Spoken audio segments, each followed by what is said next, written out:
आज हम लोग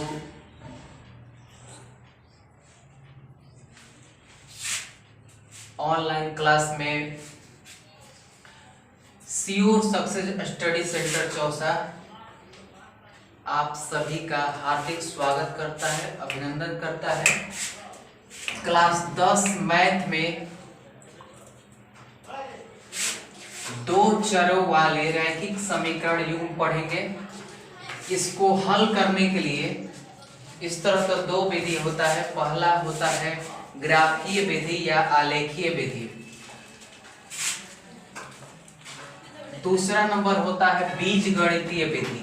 बीजगणितीय विधि में तीन विधि होता है: प्रतिस्थापन विधि, विलोपन विधि, बजगुणन विधि। हम आप सभी को आलेखीय विधि एक दिन बताए थे। उसके बाद आलेखीय विधि के बाद आज प्रतिस्थापन विधि बताएंगे। प्रतिस्थापन विधि में कैसे सवाल बनाएंगे देखिए। प्रतिस्थापन विधि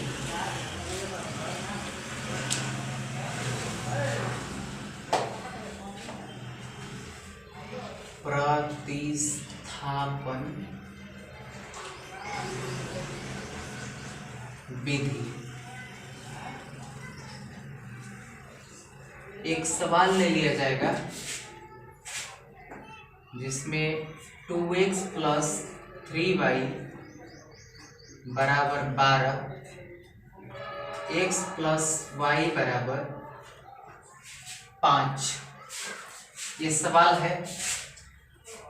इसमें x y दो चर है, पहला समीकरण में भी, दूसरा समीकरण में भी x और y दो चर है। दो चरों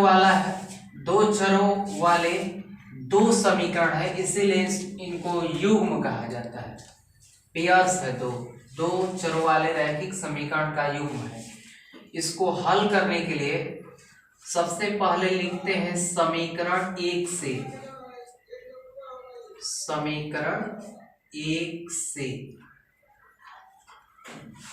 समीकरण 1 को लिखेंगे 2x + 3y = 12 लिखेंगे। इसमें से प्रतिस्थापन का मतलब ये होता है कि समीकरण 1 से y का मान निकालेंगे और समीकरण 2 में रख देंगे। तो हम लोग का उस तरह से जब y का मान रख देंगे तो x का मान निकल जाएगा और x का मान रख देंगे तो y का मान निकल जाएगा। तो बारी बारी से प्रतिस्थापित किया जाता है। कभी x का मान रख दिया जाता है तो y का मान निकल जाता है और कभी y का मान रख देने से x का मान निकल जाता है। तो इसीलिए इसका नाम है प्रतिस्थापन विधि। इसमें 3y = 12 प्लस 2x है, इधर करेंगे तो -2x हो जाएगा। जानते ही हैं कि साइड चेंज करने से साइन चेंज हो जाता है। तो y = 12 - 2x बटा में हो जाएगा 3। इसको समीकरण 3 मान लेते हैं और y का मान लिखेंगे। y का मान समीकरण 2 में रखने पर 1 से निकालते हैं y का मान। एक समीकरण 1 को लिखकर y का मान निकालते हैं और इस y के मान को समीकरण 2 में पुट कर देते हैं, रख देते हैं। तो x + y = 5। इसमें y के स्थान पर लिखेंगे 12 - 2x बटा में 3 = 5। कुछ नहीं तो इसके नीचे 1 है, इसका एलसीएम ले लेंगे। यहां पर 1 3 का एलसीएम लघुत्तम 3 होता है। अब क्या करते हैं ना कि 1 से 3 में भाग देते हैं, तो 3 होगा, 3 से x में गुणा करेंगे तो 3x प्लस 3 से 3 में भाग देंगे तो 1 होगा, 1 से या इसमें गुणा करेंगे तो जितना रहेगा उतना ही लिखेंगे। अब इसके बाद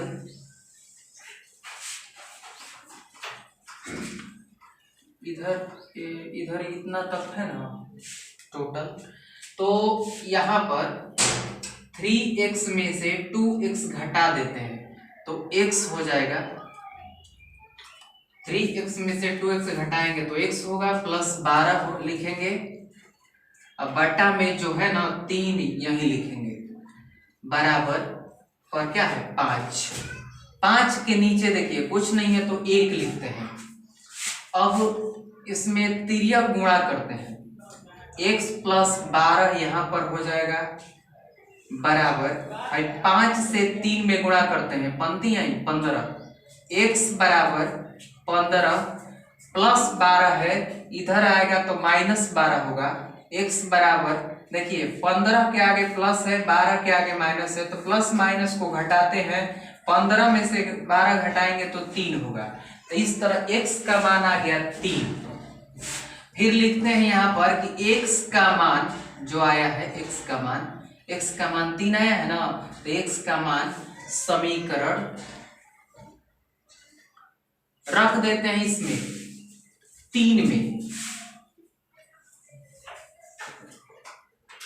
3 में रखने पर x का मान जो आया है 3, उसको समीकरण 3 में रख देंगे तो y का भी मान आ जाएगा।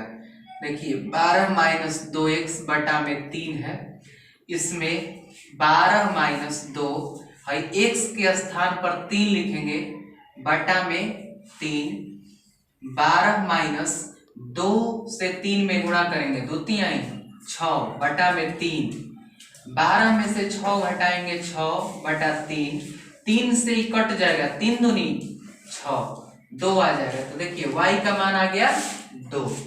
तो हमारा आंसर आ गया x बराबर 3, y बराबर 2। इसी तरह से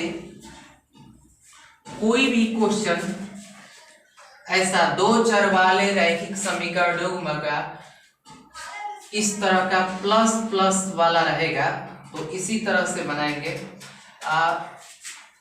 कोई भी क्वेश्चन दूसरा भी रहे, यहाँ चिन्ह बदल के भी रहे, तो हम लोग को यही ध्यान देना है कि इधर से उधर करेंगे तो चिन्ह बदल जाएगा, इधर प्लस होता है तो इधर माइनस हो जाएगा, इधर माइनस रहेगा तो उधर प्लस हो जाएगा। यदि पक्षांतर करेंगे, यदि साइड चेंज करेंगे तो उनका साइन चेंज हो जाता है, प्लस रहेगा तो माइनस हो जाएगा, माइनस रहेगा तो प्लस हो जाएगा। इस तरह से फिर एक बार इसको समझ लीजिए। देखिए ये सवाल है, हम लोग का सवाल हो गया। उसके बाद इसमें लिखते हैं समीकरण 1 से। समीकरण 1 से लिखने के बाद हम समीकरण 1 को यहाँ लिख लेते हैं। उसके बाद भाई 3y के जगह पर 3y, बराबर के जगह पर बराबर, 12 के जगह पर 12, प्लस 2x है, इधर जाएगा माइनस 2x। अब y बराबर 12 माइनस 2x बटा में आ जाएगा 3, इधर से 3 जाएगा इधर तो बटा में हो जाएगा। इसको समीकरण 3 मान लेंगे। y का मान समीकरण 2 में रखने पर जो y का मान है 12 माइनस 2x बटा में 3, इसको समीकरण 2 में रख देते हैं। तो 2 पहले लिखेंगे, x प्लस वाई बराबर 5, उसके बाद x के जगह पर x प्लस y के स्थान पर 12 माइनस 2x बटा में 3 लिखेंगे, बराबर 5। अब 1 3 का लघुत्तम 3 होगा, 3 से x में गुणा कर देते हैं, 3x प्लस 12 माइनस 2x क्यों लिखेंगे कि 3 3 इक्वल रहता है तो केवल ऊपर वाला ही लिख लेते हैं। तो चाहे 3 से 3 में भाग देंगे तो 1 आएगा, 1 से 12 माइनस 2x में गुणा करेंगे तो उतना ही होगा। 3x में से 2x घटेगा तो x बचेगा, अब प्लस 12 लिखेंगे बटा में 3 बराबर 5। कुछ नहीं है तो 5 के नीचे 1 है। अब तिर्यक गुणा करते हैं, x प्लस 12 से 1 में x प्लस 12, पंक्तियां 15, x बराबर 15 प्लस 12 इधर जाएगा तो माइनस 12, 15 में से 12 घटाएंगे 3 हो जाएगा। x का मान जो आया है 3, वही x का मान समीकरण 3 में रख देंगे। समीकरण 3 है y बराबर 12 माइनस 2x बटा में 3, इसको यहाँ लिख कर उसके बाद 12 के जगह पर 12, माइनस है तो माइनस, 2 है तो 2 लिखेंगे। यहाँ 2 x के बीच में गुणा है, गुणा x का मान 3 आया है, देखिए 3 लिखेंगे बटा में 3, 12 माइनस 2 3 6 हो जाएगा बटा में 3, 12 में से 6 घटाएंगे 6 बटा 3, 3 दूनी 6 घटा देंगे, y का बराबर 2 हो जाएगा, y का मान 2 आ जाएगा। अब x बराबर यहाँ 3 आया था, अब y बराबर आ गया यहाँ पर 2, तो x का मान 3 और y बराबर 2 आ गया। ये हम लोग का विधि का नाम है प्रतिस्थापन विधि, क्योंकि हम इसमें क्या किए हैं, समीकरण 1 से y का मान निकाल के समीकरण 2 में रख दिए हैं, फिर जो x का मान आया है उसको फिर समीकरण 3 में रख दिए हैं, तो हम लोग का आंसर आ गया।